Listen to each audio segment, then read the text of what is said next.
Haleluya, puji Tuhan, saudara yang kasih Tuhan. Kita bisa berkumpul lagi bersama-sama di dalam channel Kesaksian Bagimu. Semua karena kasih anugerah Tuhan, saudara.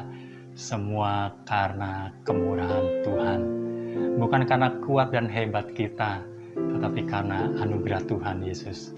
Saya akan membawakan renungan firman Tuhan, dan saya beri tema menanti waktunya Tuhan, saudara. Dalam menanti waktunya Tuhan, terkadang kita tidak dapat menjadi sabar, saudara, karena kita inginnya yang instan saja, saudara.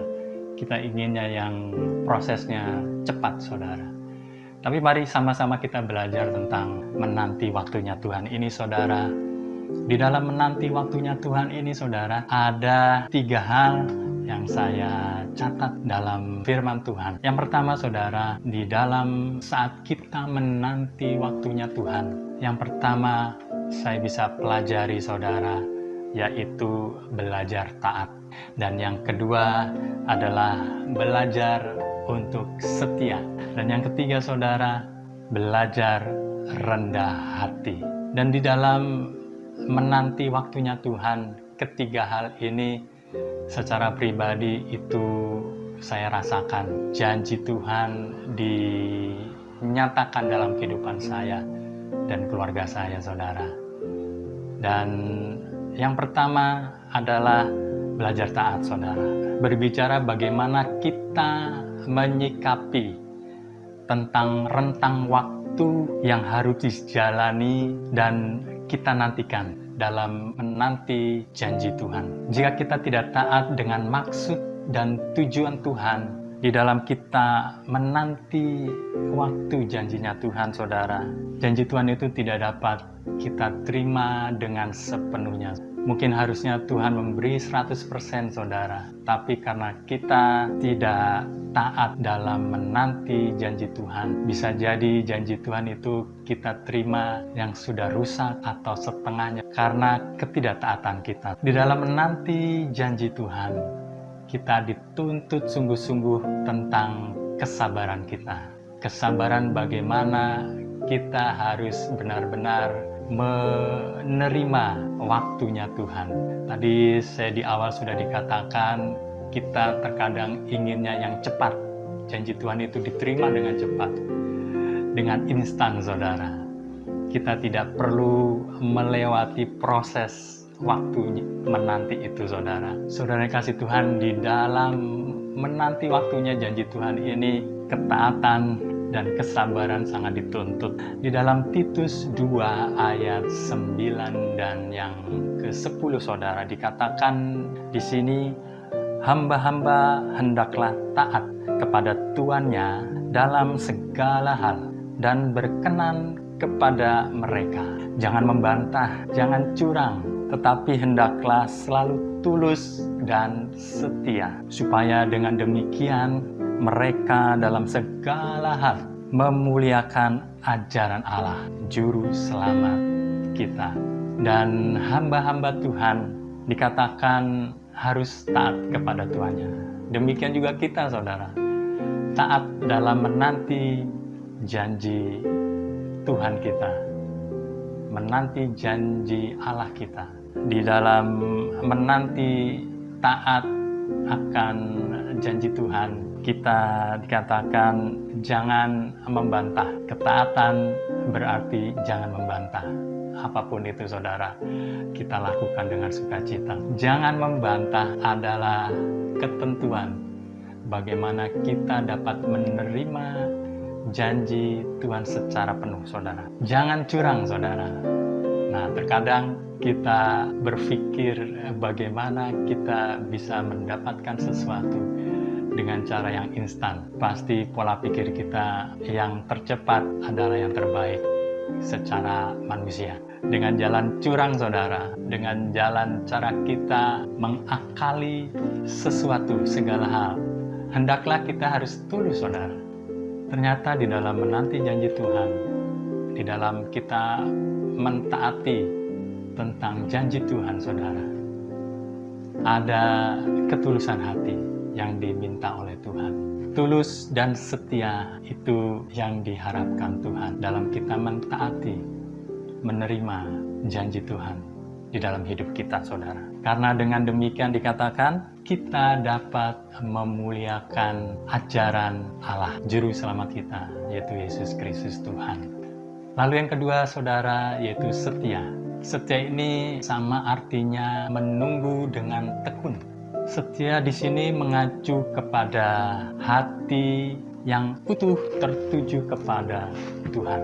Mempercayai janji Tuhan, firman yang hidup, dan kita diminta setia. Setia di dalam Tuhan tidak goyah, saudara. Mempercayai bahwa firman Tuhan, ya dan amin, firman Tuhan akan digenapi dalam hidup kita. Setia di sini, saudara, tidak ada duanya. Cuma satu, saudara. Pikiran, mata, telinga, hati kita, cuma yang kita dengar, kita pandang, kita lihat hanya kepada firman Tuhan, hanya kepada janji Tuhan, hanya kepada kasih kemurahan Tuhan. Di dalam 1 Tawari 29 ayat yang ke-18 dikatakan, "Ya Tuhan Allah Abraham, Ishak dan Israel, Bapa-Bapa kami, peliharalah untuk selama-lamanya kecenderungan hati umat-Mu yang demikian ini, dan tetaplah tujukan hati mereka kepadamu." Hati kita harus tetap tertuju kepada Tuhan. Kesetiaan kita harus tetap tertuju kepada Tuhan kita, saudara. Jangan menyimpang ke kanan atau ke kiri, tapi tetap memperhatikan firman Tuhan, saudara. Tetap memperhatikan apa yang dikatakan firman Tuhan dalam kita menantikan janji Tuhan. Tidak ada hal yang lain, saudara, selain kita bisa menikmati berkat-berkat melalui firman Tuhan. Dan saya yakin dan percaya saudara yang ada dimanapun juga pernah merasakan janji Tuhan digenapi dalam hidup saudara. Lalu yang ketiga, saudara, yaitu rendah hati. Yang ketiga adalah rendah hati. Rendah hati mengajarkan kepada kita dalam menanti dan menyikapi, memberi waktu bagi Tuhan saja, saudara. Memberi waktu bagi Tuhan untuk melakukan bagiannya. Jadi bukan melakukan bagian Tuhan kita lakukan, saudara, tetapi memberi ruang bagi Tuhan untuk Tuhan melakukan bagiannya untuk kita. Bukan kita yang berpikir secara keras dengan akal pikiran kita yang terbatas ini, saudara, tapi berikan waktu, mempercayai bahwa Tuhan sanggup melakukan. Kalau kita berbicara dan kita bernyanyi memuji Tuhan, aku percaya, tetapi kita tidak memberi waktu dan ruang bagi Tuhan untuk melakukan bagian Tuhan untuk kita, saudara, untuk kebahagiaan kita, itu sama artinya kita nggak rendah hati, saudara. Kita tidak mempercayai Tuhan, kita tidak menganggap bahwa Tuhan itu sanggup, saudara. Tapi karena kita membatasi waktu Tuhan bagi kita, sehingga kita tidak dapat melihat janji Tuhan itu tergenapi dalam hidup kita. Di dalam Galatia 2 ayat 20 dikatakan, "Namun aku hidup, tetapi bukan lagi aku sendiri yang hidup, melainkan Kristus yang hidup di dalam aku. Dan hidupku yang kuhidupi sekarang di dalam daging adalah hidup oleh iman dalam Anak Allah yang telah mengasihi aku dan menyerahkan dirinya untuk aku." Kita hidup bukan aku lagi. Bukannya kita sendiri di dalam hidup kita, saudara, tetapi kita hidup sudah menjadi milik Yesus. Ketika kita percaya akan firman Tuhan, ketika kita percaya pada Yesus Kristus, kehidupan kita akan hidup kita lagi. Jadi artinya hidup kita tidak semena-mena, seenak-enaknya kita sendiri, saudara, tetapi selalu kehidupan kita untuk menyenangkan hati Tuhan. Bagaimana caranya? Bagaimana kita harus dapat bersama-sama beriringan hidup bersama dengan Tuhan? Kalau kita ingin menerima janji Tuhan, berarti kita harus rendah hati, menyikapi setiap janji firman Tuhan itu dengan kesabaran, dengan kesetiaan, dengan kerendahan hati.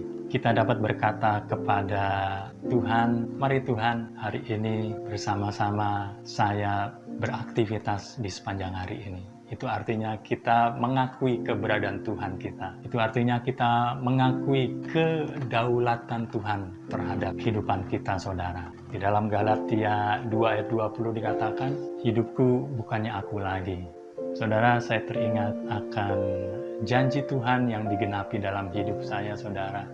Dan sebelumnya, karena rumah kami, saudara, yang kami tempati adalah rumah yang masih diangsur, saudara, dan angsuran itu sudah melewati batas, yaitu selama 3 bulan. Jadi kalau secara finance, saudara, 3 bulan terlewati berarti ada tindakan dari bank bagi kami, saudara, dan itu kita sudah terima surat teguran yang ketiga. Jadi kalau bulan yang ketiga kami tidak bayar, berarti rumah disegel, saudara. Dan pada saat itu saya dan istri memutuskan untuk berdoa dan berpuasa, saudara.